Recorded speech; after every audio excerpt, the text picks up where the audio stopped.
Welcome everybody to the first blame game of spring 2018.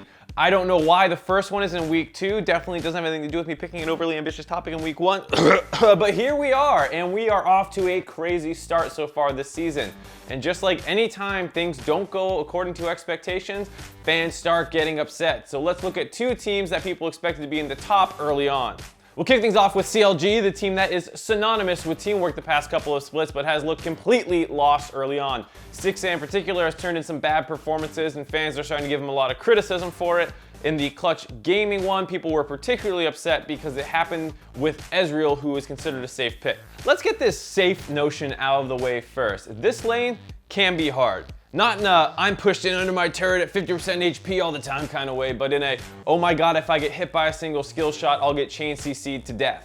People assume due to Ezreal's range that he should be safe from this, but his Mystic Shot doesn't actually really outrange Varus Ultimate or Morgana Q. As such, dying in this lane is understandable. Not excusable, and definitely avoidable, but understandable if it happens once or twice, especially if the enemy jungler is coming down to give a lot of gank support. What I don't find understandable is how Reignover and Huhi completely threw away their lead through bad invades while baiting their teams into these fights, and I don't consider Dixxay's performance the worst in this game by comparison. I would say the blame is mostly justified though. The mid-jungle baiting in the late collapse from CLG's bot lane isn't Dixxay's fault, but the horrific shift in with no summoners up is. Similarly, after the battle lines break down in this mid-game dragon fight, I don't fault Dixxay for losing his team the situation. That said, I can't wrap my mind around why he decides to shift forward into 3 people instead of playing it from the outside of the fight, consistently pelting their backline as they try and collapse. His final death comes from a pretty pointless shift that left him with no mobility after the engage started.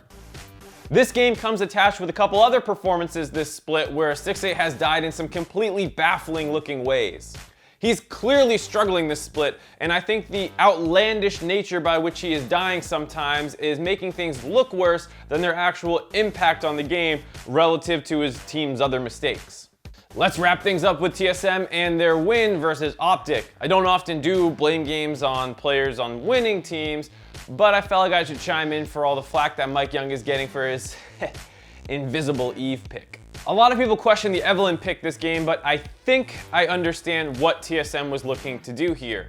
A tank in the jungle makes their late game team fighting a lot easier, but their laners already collectively substantially outperform Optics in the late game. Rather than pick a tank to help in a situation that they should already be advantageous in, they wanted to use Evelynn as a bit of a bridge pick to make sure that they hit that late game advantage. Her playmaking and invisibility pressure at level 6 could act as the early power needed to reach that scaling advantage. Given that Optics laners need to play aggressive in their matchups to win, especially top, Yeung should have been able to find some opportunities onto overexposed pushing enemies. The problem with this strategy is that TSM's laners were actually too good and were crushing their opponents at 15 minutes into the game on their own. And yes, a GP with a 10 CS advantage versus Gnar and pushing him in under his turret in that matchup is a complete slaughter. As a result, there weren't that many times where Optics laners were overextended for Evelynn to find a kill,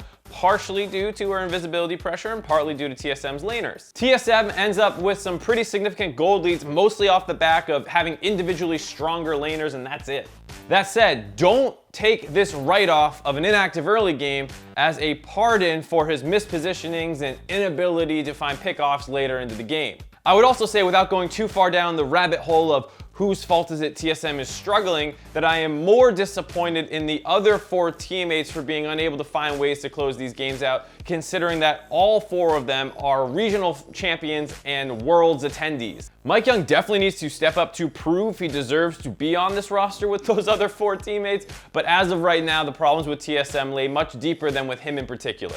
The High Five Comment of the Week award is brought to you by Jeff Priyun and goes to Headless Oberon and in particular Invis. His tie-in of perfect memery with actual in-game circumstances was a masterpiece here. It's so good that despite it being a week stale, I'm still gonna put it here and give him the award. That's gonna do it for this episode of The Blame Game. I apologize again for missing last week, and for patrons, I will be refunding December just because I was not doing anything then and I was too stupid to pause it because I didn't know that was an option because I don't know how to really use Patreon.